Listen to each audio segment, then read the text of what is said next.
Good morning, students. This is your teacher, Mr. Randazzo. As you guys know, I'm at the courthouse serving as a juror for a civil trial. And by law, I cannot tell you any more details about the case. But once it's over, I'll explain what the case was about and how jury duty works and all that other fun stuff.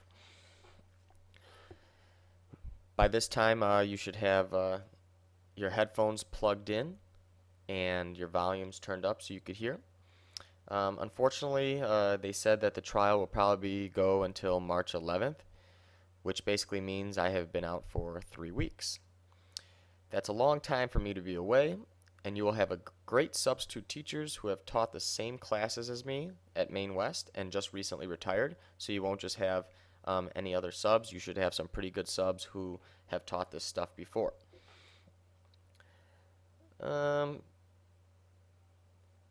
And since 3 weeks is a pretty long time for me to be out of the classroom, we can't just watch movies and do nothing all day.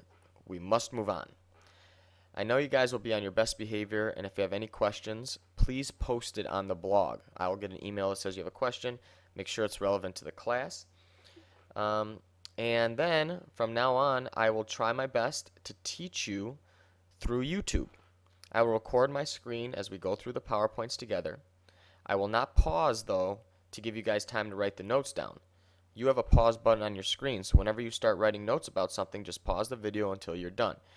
We will only do a few slides a day, and then an activity. You can access all the PowerPoints in Google Classroom under the About tab. As you can see, our next unit, Unit 5, will be on savings and investing. You guys have already done some reading on the unit and have taken the pretest last week. If you have not taken the pretest, don't worry about it. Also, on that note, some of you haven't even taken the budgeting test from Unit 4 that we took right before I got summoned. Those tests are in the Tech Center. You will get more information on retakes a little later. But back to savings. We just finished a whole unit on budgeting.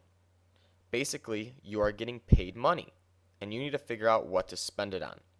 This unit is about taking that money and setting some aside for saving and investing. This is one of the most important units. Some of the goals of this unit are to explain the basics of savings and investing, identify types of savings and investing, and discuss factors to consider when evaluating savings and investing alternatives. Go ahead and pause it down now and write down the notes for savings, opportunity cost, and investing. So go ahead and pause and write those notes down.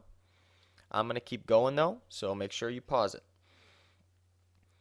Here are a few basic notes you need to know about savings and investing. The definition of savings is putting money away for future use. The goal is to not touch this money for a little while.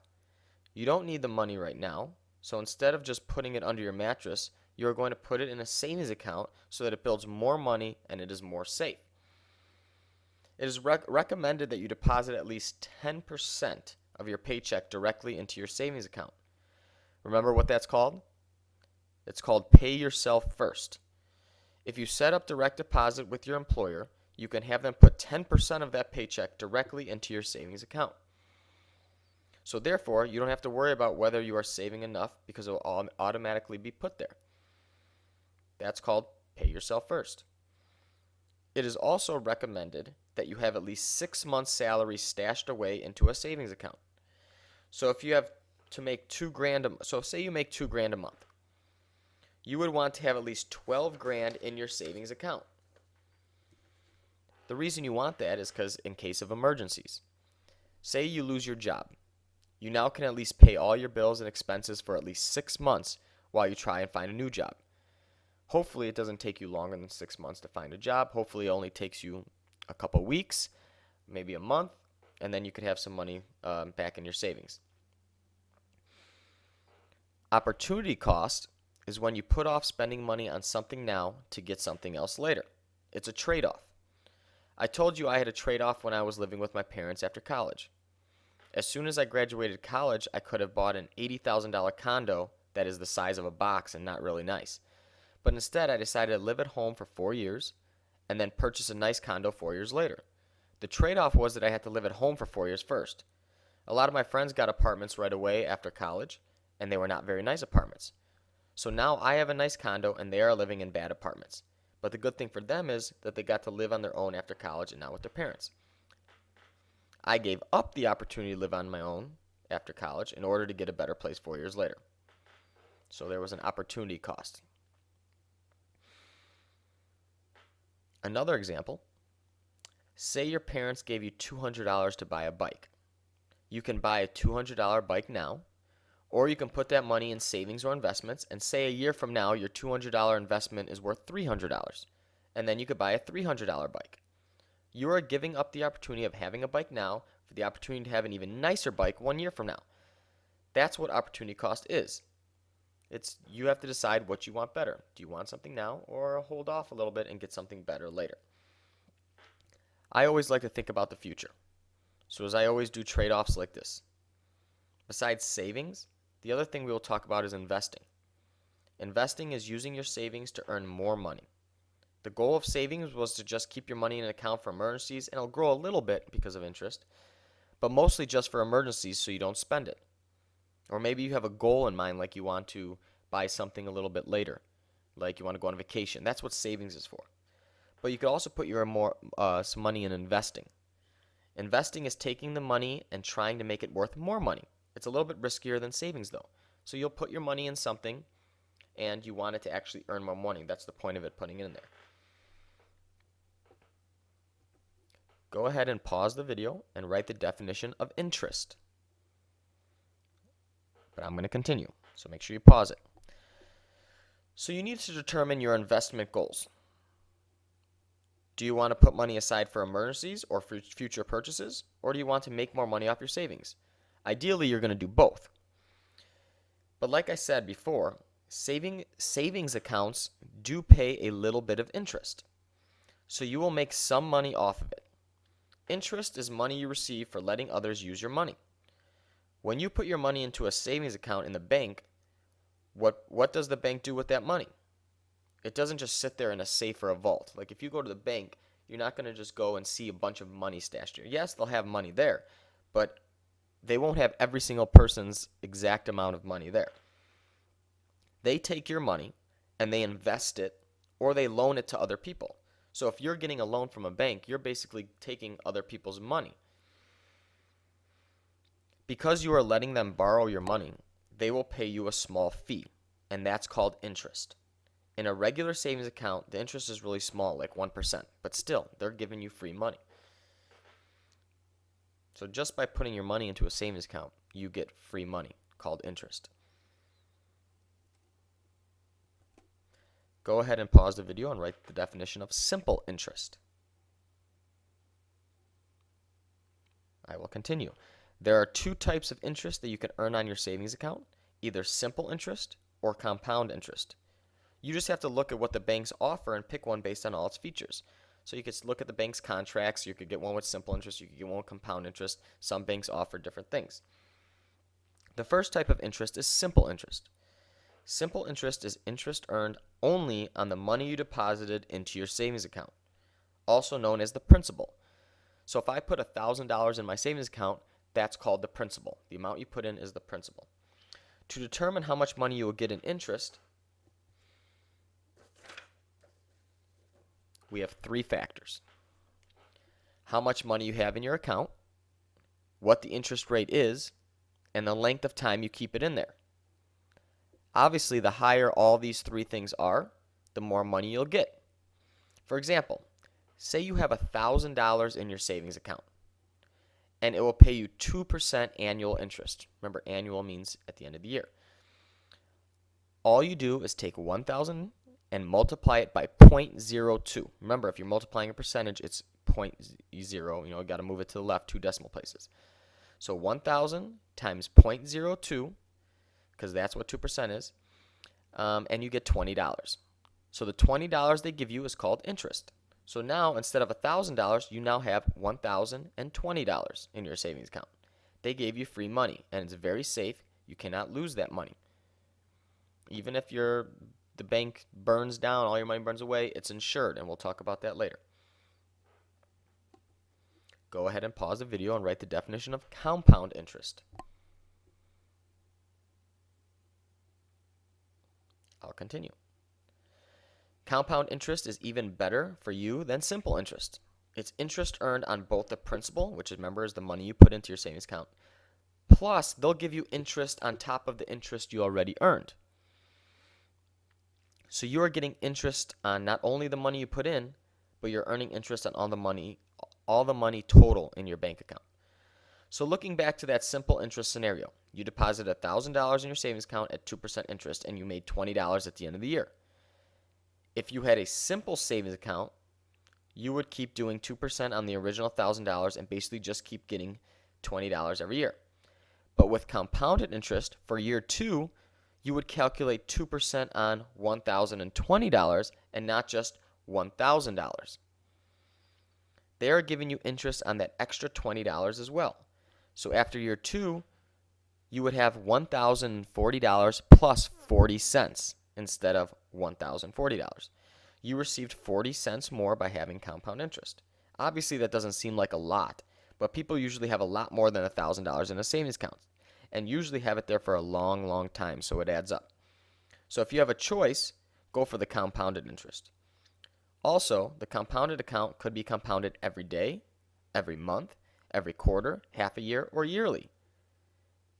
It really depends on what your bank offers, meaning they pay you interest every time it's compounded. The more often it's compounded, the more money you eventually get. So it'd be nice to get it compounded daily, but most of the time it's either compounded monthly or yearly. You have to just check your bank. Take a look at the next chart. If the interest was compounded quarterly, which is every 3 months, then you can see how much money you can make on interest. These scenarios are if you put that amount listed in the left column into your savings account every month. So if you look here, okay, you are on this one, say you're putting in $5 every single month. At the end of the first year, you have $61.98, and at the end of the 5th year, you have $350. This row at the bottom is if you put $50 in every single month. For 5 years, you'd have $3,503. The more money you put in, the more money you make in interest. So let's look at the bottom row. If I put $50 into my savings account for every month for 5 years, I would have put in a total of $3,000. But because of compounded interest, after those 5 years, I now have $3,503.24. Basically, I just received $500 for free just by putting my money away in savings. The next slide shows the rule of 72. Go ahead and pause it and write down the definition. But I'll continue. The rule of 72 basically is a tool to help you determine how many years it will take for you to double your money at a given interest rate. You take 72 and divide it by the interest rate. And that's how many years it will take for you to double your money. So it doesn't matter at all how much you start with. This formula will work for all amounts because we are just doubling it. So for example, if you are given an interest rate of 4%, you would do 72 divided by 4 and you would get 18. So at a 4% interest rate, it would take you 18 years to double your money, whether it's $100 or $1 million. The equation also works if they give you the amount of years instead of the interest rate. So say the problem said if you put $1,000 and you doubled it in 8 years, what was the annual percentage rate, also known as the interest rate? You would just do 72 divided by 8, and that equals 9% interest. So just remember it, to take 72 and divide it by either the interest rate or the years. They're only going to give you one. Okay, so 72 divided by whatever they give you, either the interest rate or the years. Don't worry about the money, it's just doubling it. They won't give you both in the equation. So once again, how does savings influence the economy? It allows businesses, banks, and the government to borrow money from you. You put your money in there and it allows all these people to borrow money. But it also allows you to borrow money from banks. If people weren't putting money in banks, you would not be able to get a loan. And with more money being borrowed, then that means more money is being spent, which is good for the economy, and it results in more jobs. Okay, so hopefully that's where we're going to leave off for today. Okay, so we talked about savings and investing, as well as what interest is. So we focus mostly on interest, simple versus compound interest, as well as the rule of 72. So if you need to go back and re-listen to some stuff, just go ahead. Now you have to take what you have learned today and go to Google Classroom and do some assignments. You will work in your base groups on these worksheets. Okay, so wait till all your base group members are done with the PowerPoint. And then first, you're going to start with the simple versus compound problems. Okay, so the worksheet looks like this, simple versus compound problems. You'll see the red. I did the red part. That's all my answers. Okay, it gives you a little bit of description. So you're going to do table 2 basically and table 4 basically after you reviewed the answers for the other ones. And then at the bottom, you're going to do another compound one here. All right, if you have any questions about this, ask your base group or write in the blog that I shared with you. And then when you're finished, if you do get to it, you're going to do the rule of 72 worksheet. Okay, once again, I gave you the answers for 2 of them that are pretty, will help you out for the rest. Okay, and I understand this is on the computer, so you can't really, show your work, but do the best you can to do it, kind of like I did here, how I showed my work right here in orange. Okay, but yeah, so that if you have any questions, make sure you use a calculator and go slowly, and we'll go over this tomorrow in a video. Okay, make sure you help your partners, and I'll see you soon.